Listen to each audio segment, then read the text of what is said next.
Ngayon nag-aagaw buhay si Elias.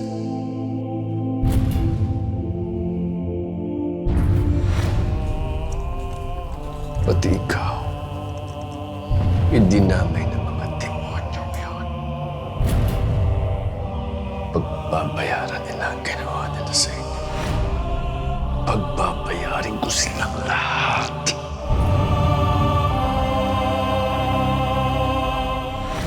May kutob din ako na alam na ni Edgardo ang lahat. Kaya bigla siyang sumugod sa atin at kumampi sa anak niya. Ang tanong, paano niya nalaman na hindi niya anak to? Sino sa grupo natin ang nagtraidor?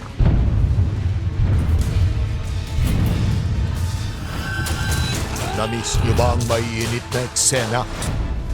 Sisiguraduhin kong hindi ka magtatagumpay. Kahit magsanib pwersa pa kayo ng anak mo si Elias.